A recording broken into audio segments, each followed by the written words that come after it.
15,000 ಶಿಕ್ಷಕರ ನೇಮಕಾತಿ. ಉರ್ದು ಹಿಂದಿ ಶಿಕ್ಷಕರಿಗೆ ಸಿಕ್ಕಿದೆ ಬಿಗ್ ಅಪ್ಡೇಟ್.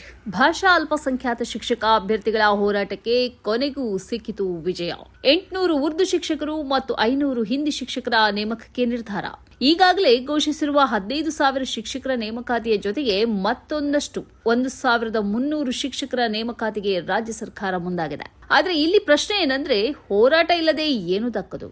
ಇತ್ತೀಚೆಗೆ ಬೆಂಗಳೂರಿನ ವಿಧಾನಸೌಧದ ಮೆಟ್ಟಿಲೇರಿದ್ದ ಶಿಕ್ಷಕ ಅಭ್ಯರ್ಥಿಗಳ ಹೋರಾಟವೇ ಆಡಳಿತಗಾರರ ಗಮನ ಸೆಳೆಯಿತು ಮತ್ತು ಅಧಿಕಾರಿ ವರ್ಗದವರು ಮಾಡುವ ಲಂಪಟ ಬುದ್ಧಿಯ ಅನಾವರಣ ಕೂಡ ಮಾಡಿತು.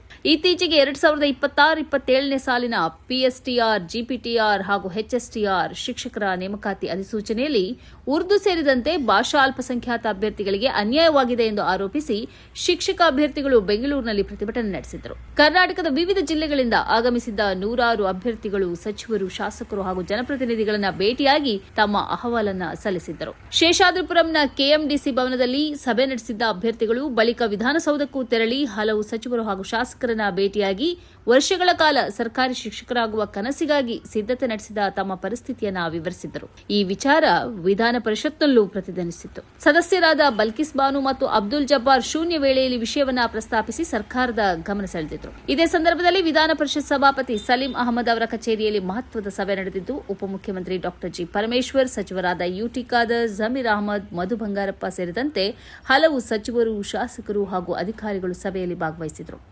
ಸಭೆಯಲ್ಲಿ ಶಿಕ್ಷಕ ಅಭ್ಯರ್ಥಿಗಳ ಜಂಟಿ ಕ್ರಿಯಾ ಸಮಿತಿಗೆ ಸರ್ಕಾರದ ವತಿಯಿಂದ ಭರವಸೆಯನ್ನ ನೀಡಲಾಗಿತ್ತು.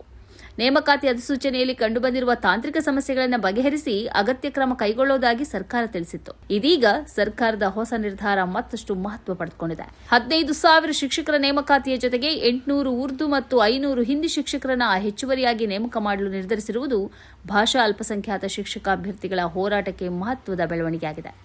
ಅಂದರೆ ಉರ್ದು ಶಿಕ್ಷಕರ 800 ಹಾಗೂ ಹಿಂದಿ ಶಿಕ್ಷಕರ 500 ಹುದ್ದೆಗಳು ಸೇರಿ ಒಟ್ಟು 1,300 ಹೆಚ್ಚುವರಿ ಶಿಕ್ಷಕರ ನೇಮಕಾತಿಗೆ ಸರ್ಕಾರ ಮುಂದಾಗಿದೆ.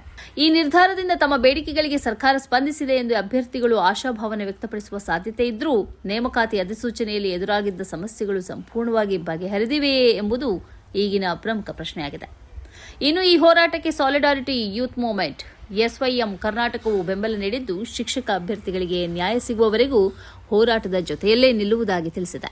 ಈ ಕಾರ್ಯಕ್ರಮದ ಪ್ರಾಯೋಜಕರು Gadiyar group of companies, specialised in piling and shoring, engineering consultancy, fire fighting, steel structures, real estate.